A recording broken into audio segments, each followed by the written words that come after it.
Salut tout le monde, c'est MS Biologie.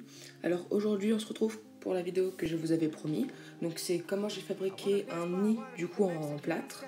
Donc voilà, là je parle au-dessus des images. Donc je vais tout de suite rentrer dans le vif du sujet. Donc on voit que là je suis en train de remuer le plâtre. Vous voyez que j'ai mis un peu d'eau. J'ai essayé de faire une texture que je trouve la plus pâteuse possible. Comme ça séchera le plus vite possible en fait. Plus c'est pâteux, plus ça sèche vite. Et puis comme ça au moins ça laisse très peu de bulles d'air à l'intérieur vu que c'est pâteux. Donc alors hop, tout de suite on passe sur l'image.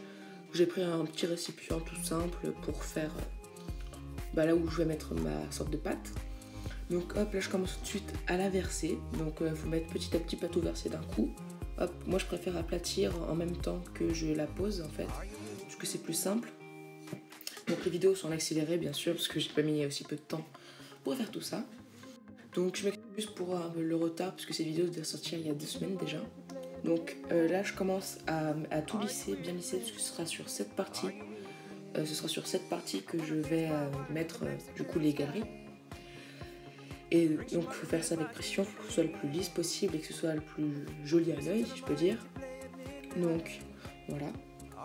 Ensuite là je vais commencer, je vais remettre un petit peu sur les bords, parce que vous voyez que ça, il y a un endroit où c'est pas très bien plat. Et moi j'aime quand c'est tout bien mis comme il faut. Donc voilà, j'aplatis, hop. Ensuite j'attends 45 minutes. Et là on peut voir que ça y est, j'ai mis entre guillemets là où j'allais mettre les galeries. Et je commence à creuser en fait. Donc vu que j'avais une Dremel mais que chez mon père et que j'étais pas chez lui, du coup j'ai dû faire avec les moyens du bord. Donc c'est-à-dire avec, comme vous voyez, une sorte de tournevis et un, je sais pas comment ça s'appelle ça. Donc là vous voyez que c'est long à faire des galeries parce que j'ai mis du temps, je soufflais. C'était pas pratique et du coup j'ai mis du temps, c'est assez embêtant quand même. Mais bon, ça a payé, moi je suis assez content du résultat. Mais le nid je sais pas si je l'utiliserai puisque mes yeux sont très bien là où ils sont. Donc j'ai oublié ce que j'étais parce que j'ai dû faire une coupure. Je disais donc là je creusais les galeries, c'est assez long quand même. Il faut faire attention à la profondeur et à quelle espèce vous allez mettre quand même dans votre nid. Donc cette vidéo je pense qu'elle intéressera que ceux qui veulent vraiment fabriquer un nid, même si là c'était l'une des premières fois que j'en faisais. On peut voir que ça fait beaucoup de résidus quand même, donc il faut prévoir une couche de papier en dessous de journal. Parce que là en plus quand je le creuse, la technique c'est pas qu'il soit entièrement sec, donc 45 minutes après. Parce que du coup c'est encore un peu mou. Vous allez voir sur les images qui vont suivre du coup ce qui va se passer, mais du coup vu que c'est plus mou c'est plus facile à creuser, parce que quand c'est dur du coup forcément ça fait des fissures. Donc ça c'est la petite technique. Voilà. Sur ces images j'ai pas énormément de choses à dire, donc je continue à creuser en fait. Et vous voyez je fais plein de trous que je relierai ensuite par la suite. Donc voilà. Ensuite je sais pas ce que je pourrais dire d'autre en fait, puisqu'il n'y a pas grand chose à dire. Je sais que là je suis bientôt prêt pour une vidéo que je suis sûre qui sortira la semaine prochaine ou la semaine d'après, ça dépend si vous voulez avoir suivi d'élevage lundi prochain ou si vous voulez avoir une vidéo surprise, si je peux dire, la semaine prochaine. Donc c'est à vous de dire, soit vous voulez la suivi d'élevage la semaine prochaine, soit vous voulez une vidéo. Donc je vais un peu quand même vous dire sur quoi sera le sujet de la vidéo. Alors du coup, ce que je devrais faire sur cette vidéo, ce serait sur mon drone, parce que j'ai eu un bon drone à Noël et j'ai pu faire de jolis plans.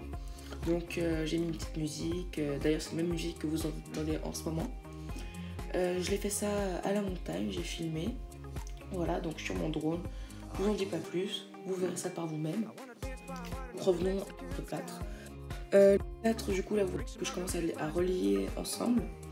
Et que j'ai mis des gants. Si vous avez fait attention, j'ai mis des gants parce que c'était plus simple. Et là, avec mon doigt en fait, c'est encore mou, aplati comme ça. Même s'il y a des endroits où il y a des petits trous, j'ai juste à reprendre du plâtre encore, c'est comme une pâte que je peux mettre, vous voyez, pour assembler. Donc on voit que là, la galerie, ça commence à prendre forme. Voilà, j'ai pas grand chose à dire. Vous voyez bien comment on fait les galeries, c'est pas très compliqué. Après, il faut trouver un bon support. D'ailleurs, dans mon suivi d'élevage, vous aviez dû le voir, et j'avais dit qu'en fait, ce nid, vu que je ne l'utiliserai pas, je pense, et je le ferai gagner au concours des 100 abonnés. Donc si j'ai 100 abonnés d'ici un mois, et je le ferai gagner dans les commentaires. Vous aurez qu'à me dire je participe dans une vidéo qui sera sortie bien sûr en bonus en mercredi, je pense. Si bien sûr on arrive aux 100 abonnés d'ici un mois. Voilà, donc là je vous montre le nid à quoi il ressemble, vous voyez. Donc les galeries, il faut savoir qu'elles sont assez profondes, hein. C'est du 0,5 mm ou 0,8. Donc ça veut dire que je peux mettre mes lasius si je l'utilise sans problème. Ou vous pouvez mettre des messors, bien sûr, attention, si vous blindez le nid. Donc là je vous reprends parce que j'ai dû faire une pause. C'était juste pour vous dire du coup, vous souhaitez une bonne année 2017, commencez bien. N'oubliez pas du coup de mettre le pouce bleu si vous avez aimé, de mettre un pouce rouge si vous n'avez pas aimé, parce que vous avez le droit. Et du coup j'en profite juste pour faire une petite pub à un ami qui s'appelle Oversay, qui fait des vidéos sur les jeux vidéo. Donc je mettrai son lien dans la description car c'est lui qui m'a fait mon nouveau logo. Donc si vous le voyez et que vous l'aimez bien, dites-le dans les commentaires, parce que les commentaires ça fait toujours plaisir. Allez, salut tout le monde!